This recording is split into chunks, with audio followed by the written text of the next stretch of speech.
بسم اللہ الرحمن الرحیم۔ ناظرین، میں ہوں سید مہتاب عالم اور آپ دیکھ رہے ہیں میرا یوٹیوب چینل انوار عالم۔ ایک کتاب ہے بڑی لاجواب اور بڑی عجیب و غریب نام والی اور عجیب و غریب اخلاق والی۔ اس میں کتوں کے فضائل بیان کیے گئے انسانوں سے زیادہ، کہ کتے انسانوں سے بعض معاملات میں بہتر ہوتے ہیں۔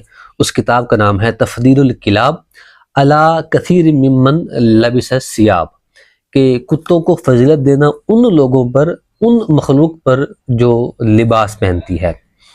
اس میں ابن مرزبان رضی اللہ عنہ جو کتاب کے مصنف ہیں، انہوں نے لکھا ہے کہ سیدنا عبداللہ بن عباس رضی اللہ عنہ نے فرمایا، کلب امین خیر من انسان خعون، امانت دار کتا جو ہے خیانت دار انسان سے بہتر ہوتا ہے، بھلا ہوتا ہے۔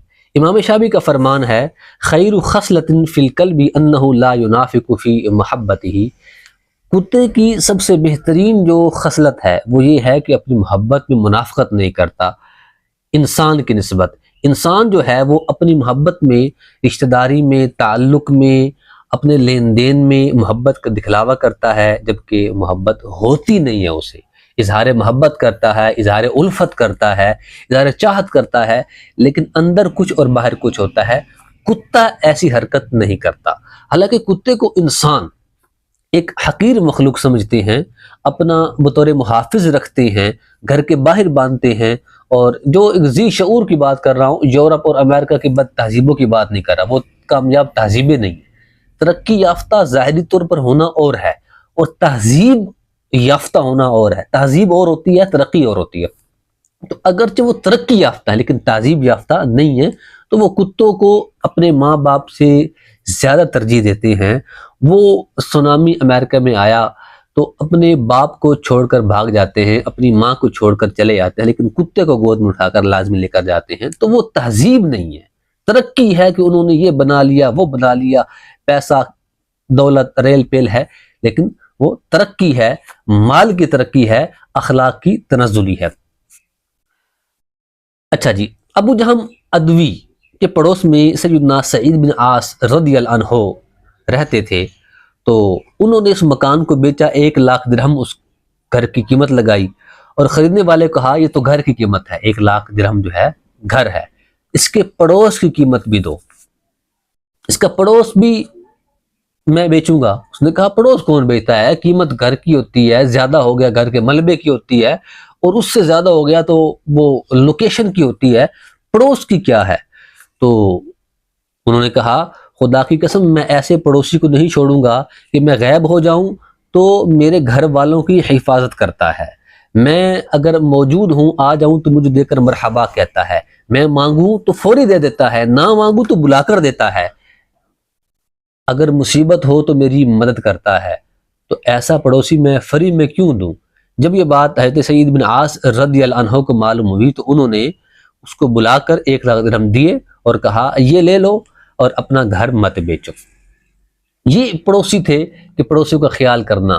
حضرت عبداللہ بن مبارک کے بارے میں آتا ہے کہ ان کے پڑوسی ان پر رات کو کوڑا کرکٹ پھینک دیا کرتے تھے۔ امام اعظم کے بارے میں بھی ایسا آتا ہے، امام احمد کے بارے میں بھی ایسا آتا ہے، بے شمار بزرگوں کے بارے میں ایسا آتا ہے، حضرت فضیل بن عیاض کے بارے میں بھی ایسا آتا ہے کہ ان کے پڑوسی جو تھے وہ بہت برے تھے، لیکن وہ ہمیشہ ان کے ساتھ حسن سلوک کرتے تھے۔ امام احمد بن حنبل کا پڑوسی تو اتنا ظلم و ستم کرتا تھا کہ رات کو آپ کو تنگ کرتا تھا۔ آپ کو معلوم ہوا کہ وہ آج کل نظر نہیں آ رہا تو پوچھا، معلوم ہوا کہ وہ قید میں ہے، تو آپ اس کو چھڑانے کے لیے گئے اور چھڑا کر لائے، اور پھر وہ بڑا شرمندہ ہوا۔ تو آپ نے فرمایا کہ پڑوسی کا حق ہی یہی ہوتا ہے۔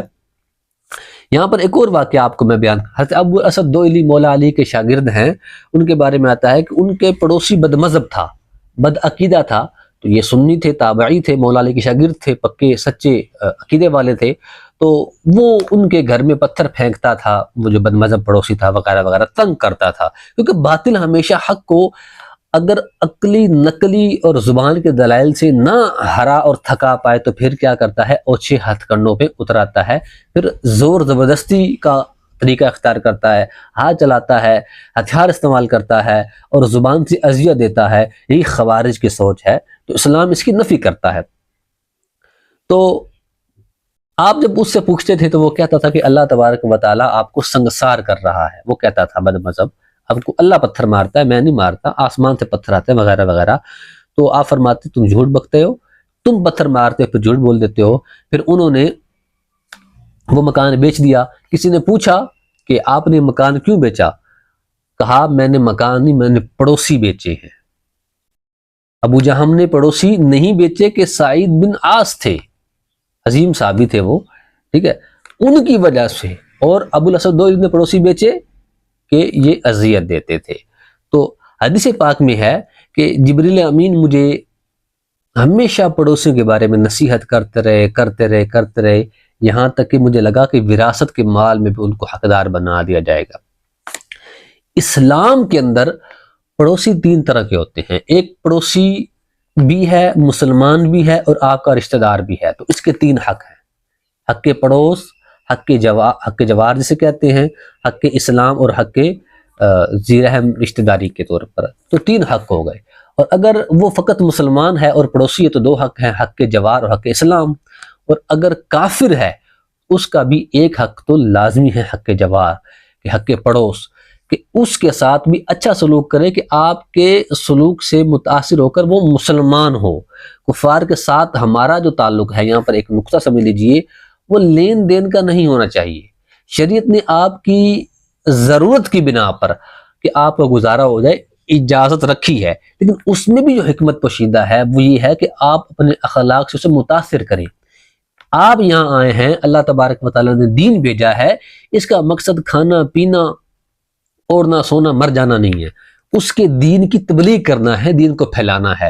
تو ہر وقت یہ مسلمان کے نگاہ میں ہونا چاہیے کہ اگر اس کے کوئی بد مذہب دوست ہیں، اولاً تو بد مذہب سے دوستی رکھنی ہی نہیں چاہیے، اگر ہیں تو ہر وقت یہ ذہن میں ہو کہ میں اپنے اخلاق اور علم سے متاثر کروں۔